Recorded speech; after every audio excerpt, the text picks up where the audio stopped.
नाजरीन, आज मैं जिस फिल्म का रिव्यू पेश करने लगा हूँ उस फिल्म का नाम है कोशिश। नाजरीन, कोशिश फिल्म के जो हदायतकार थे वो इकबाल अख्तर साहब थे और इसके मौसीकार जो थे वो एम अशरफ साहब थे। नाजरीन, कोशिश फिल्म जो रिलीज हुई थी 19 मार्च 1976 को ये फिल्म रिलीज हुई थी और बहुत कामयाब फिल्म थी। नाहिद अख्तर साहबा के इसमें बहुत अच्छे गाने थे। इसका एक गाना तो बहुत हिट हुआ था जिसके बोल थे, बिजली भरी है मेरे अंग अंग में, जो मुझको छू लेगा वो जल जाएगा। बहुत ही वो हर जगह लगा होता है, आज भी ये सुना जाता है और इस पे डांस करते हैं लड़के जो शादी ब्याह में। नाजरीन, कोशिश फिल्म के जो अदाकारों में शामिल थे नदीम, मुमताज, दीबा, कवि खान, लहरी और ईशा चौधरी वगैरह। नाजरीन, ये फिल्म शुरू होती है, कवि खान बहुत अमीर होते हैं, एक सेठ होते हैं, मालिक होते हैं ऑफिस के फैक्ट्रियों के, और जो इनकी वाइफ होती है वो दीबा बेगम होती है, इनकी एक बेटी होती है। तो इसको टेलीफोन आता है कि लाहौर जाना है अपनी फैक्ट्री का हिसाब किताब करने, और इसका जो दोस्त होता है लहरी होता है, उसकी जो आगे मशूक होती है, जिसका जो उसकी साथी होती है वो ईशा चौधरी होती है। तो ये कहता है कि अपनी वाइफ को मैंने जाना है इमरजेंसी में, मैंने हिसाब किताब चेक करना है, फ़ोन आया है, कोई गड़बड़ है तो मैं आ जाऊंगा। वो कहते कि बेटी की सालगिरह है, वो कहते कोई बात नहीं, मैं उस वक्त तक जब तक बच्ची की सालगिरह मैं वापस आ जाऊंगा। अच्छा ठीक है, तुम लाहौर ऑफिस राजा को इत्तला कर दो और कल सुबह की फ्लाइट से मेरे लिए सीट बुक करवा। ये चला जाता है, वहाँ पे लहरी लेने आता है, ईशा चौधरी साथ होती है और उसके बाद लहरी देखता है लहरी ने गड़बड़ की होती है हिसाब किताब में, सब खाया पिया होता है इससे। वो कहता है 5 लाख कम है, ये वो मुंशी बार बार बताता है इतने का। वो कहता है ये फाइलें देखता है, फिर ये अपनी ईशा चौधरी को कहता है कि तुमने अपनी इज्जत की कुर्बानी देनी होगी, तुम इसको किसी तरीके से अपने जाल में फंसाओ ताकि हमसे हिसाब किताब ना मांगे। 5 लाख रुपए आखिर इतनी रकम तुमने कहाँ खर्च कर दी है? तुम्हारे अखराजात क्या कुछ कम है डार्लिंग? कवि खान जब इंतज़ार कर रहा होता है अपने रेलवे स्टेशन पे, तो ये टैक्सी पे कहता साहब जाना है, कहते नहीं। थोड़ी देर में ये आ जाते हैं लहरी और ईशा चौधरी। वो फिर इसको पैसे देने लगता है कवि नदीम को, तो नदीम कहता नहीं मैं पैसे किस चीज़ के, मैंने आपको लेके नहीं गया, टैक्सी में नहीं बैठे आप मेरी, तो किस चीज़ का मैं पैसे लूँगा। ये चला जाता है वहाँ से। उसके बाद ये वो गाना है मुमताज़ का, बिजली भरी है मेरे अंग अंग में, वहाँ पे नदीम देखता है वो कबीले में जाता है। हाँ चाहिए शायद। ये शायद का क्या मतलब है साहब? भाई वो गाड़ी आने वाली थी मेरा ख्याल।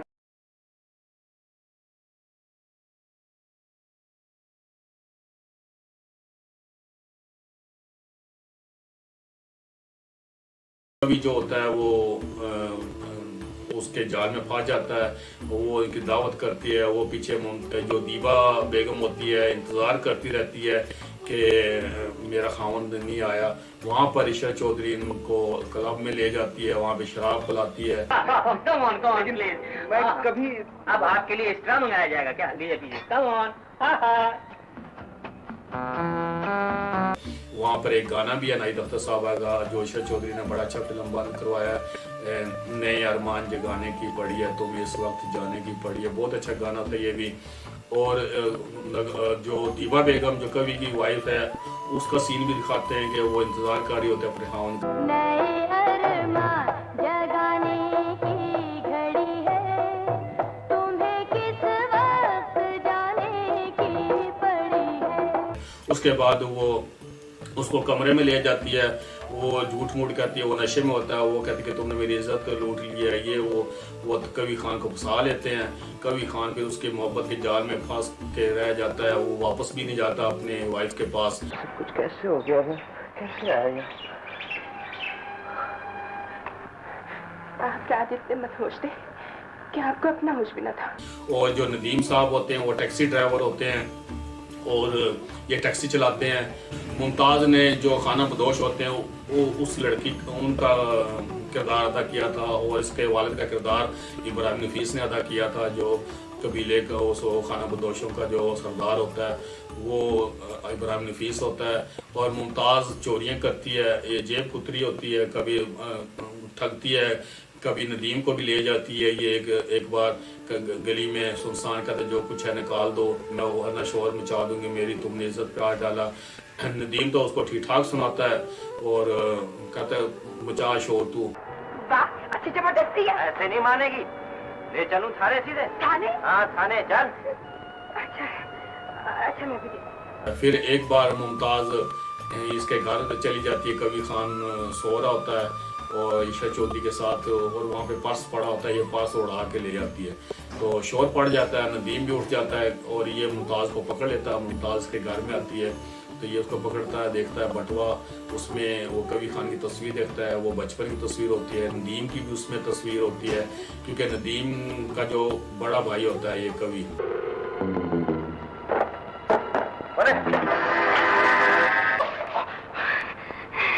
तू? नदीम नहीं बताता, वो देखता है वहाँ पे कभी खान कहता है कि मेरा छोटा भाई रेल के हादसे में मर चुका है। वो आते हैं जायदाद के जायदाद वाले, जो उसके वालिद की जायदाद होती है तकसीम ना हो जाए, तो नदीम वहाँ से इशरत चौधरी भी क्योंकि जाल में फंसा लेती है, लहरी वगैरह इसको, उसकी सारी दौलत लूट रहे होते हैं।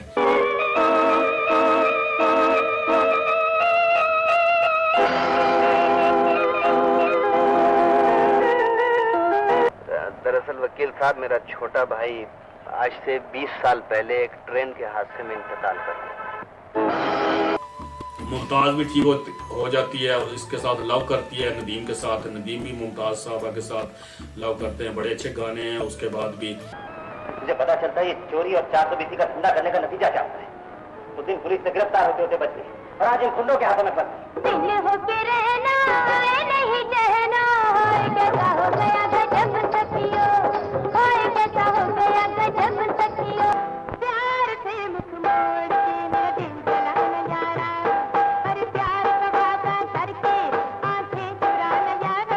लेकिन फिर वो दीबा इंतजार करते करते ये वहाँ पर आ जाती है, शहर आ जाती कवि के पास, उसी शहर में।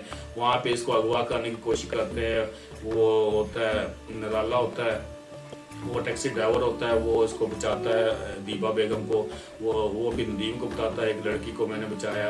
ये देखता है कि ये ले आता है उसको अपने घर पे, तो बाद में इसको पता चलता है कि ये तो मेरे, ये पूछता है कि कौन है तेरा खावन। नदीम को पता चल जाता है कि ये तो मेरी भाभी है, ये दीबा बेगम, तो उसकी बच्ची भी होती है और नदीम उनका बहुत ख्याल रखता है अपनी भाभी का। तुम कैसे जानते हो मुझे? मैं तुम्हारा देवर हूँ भाभी, मेरा नाम कमाल है। शायद भैया की जबान से तुमने कभी मेरा नाम सुना होगा। फिर लेके भी जाता है, लेकिन वहाँ पे वो नहीं पहचानता कभी। उसके बाद ये नुकरानी बन के ये कहते कि नदीम को कहती है कि भैया तुम मुझे उसके पास ले जाओ, मैं नुकरानी बन के रह लूँगी उसके घर में। ये फिर वहाँ पे मुलाजमा बन के रहती है दीबा बेगम अपने खावन के घर में। इशरत चौधरी इनको भी नहीं पता होता कि इसकी बीवी है, वो भी कहती ठीक है हमें मुलाजमा की ज़रूरत है, ये रहती रहे। इस दुनिया में औरत की दुश्मन खुद औरत है, औरत ही औरत का सुहाग लूटती है। लेकिन कभी खान जो होता है वो बहुत ही उसको आंखें फेर लेता है दीबा से भी, वो ऐसे उसके इश्क में होता है इशरत चौधरी के। और बड़ा अच्छा काम किया इशरत चौधरी साहबा ने भी, और लहरी साहब ने भी बहुत ही नेगेटिव किरदार बहुत अच्छा किया इसमें। फिर उसकी शादी कर रहे होते हैं कबीले वाले, तो नदीम चला जाता है दूल्हा बन के, वो दूल्हे को फैंटी लगाता है। मुमताज़ रोती है कि मेरा दूल्हा आ गया, ये नदीम बना होता है। फिर बाद में पता चलता असल दूल्हा आ जाता है, कहते मेरे तो वो कहते कि इसने कपड़े उतार लिए थे और मुझे अंदर बंद कर दिया था। वो फिर नदीम को फैंटी लगाते हैं वहाँ पे। नदीम को फिर वो कहता है नराला यार तुम क्यों गए थे अकेले। ये गूंगी नहीं है, मगर जमाने के जुल्म ने इसकी जबान बंद कर दी है, शौहर की बेवफाई ने इसके होठ सीधी है। सुनो, कमरे साफ कर दिए? जी बेगम साहब, तुम काम तो ठीक करती हो। आज रात है, एक एक करके सारे अरमान पूरे करूंगा। क्या कहा? तो लहरी होता है वो बहुत ही चालाक दिखाया है। उसने इशरत चौधरी को अपनी बहन बनाया होता है कवि खान के आगे। उसने कहा होता है कि तुमने मेरी बहन की इज्जत लूट ली है, कवि को यही कहता है वो। और हालांकि वो उसकी मशूक होती है, उसकी पार्टनर होती है, वो दोनों मिलके ये फ्रॉड करते हैं। तुम्हारा जिक्र नहीं हो रहा। अखबार में खबर थी कि एक दोस्त की बहन को लेकर। तुम क्या कह रहे हो? मेरी समझ में तो कुछ नहीं आ रहा। वो मुलाजमा जमाल की बीवी है कि वो फिर कहते कि इतने 10 लाख, और वो फिर एंड पे भी वो दीबा की इज्जत लूटना चाहता है ये लैरी। तो कहता है कि उसने मेरी बराबर हो गया साहब, मैं तो उसकी बीवी की इज्जत लूट लूंगा अपने दोस्त की। तो कहता तुम कैसे दोस्त हो? दीबा कहती है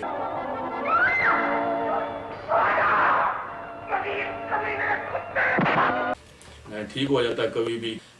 बाहर आउटडोर शूटिंग है, फाइट है वहाँ पर, और आप ये सीन देखें सारे, कितने अच्छे एंड भी इसका बहुत अच्छा किया है।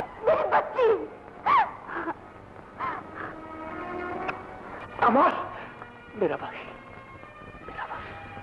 और ऐसे ये इकबाल अख्तर साहब की बहुत ही कामयाब फिल्म थी अपने दौर की, और नदीम साहब ने बहुत अच्छी अदाकारी की थी टैक्सी ड्राइवर के किरदार में। नाजरीन कबीर खान की भी बहुत अच्छी अदाकारी थी, और जो लहरी और इशरत चौधरी ने नेगेटिव किरदार में बहुत अच्छी अदाकारी की है।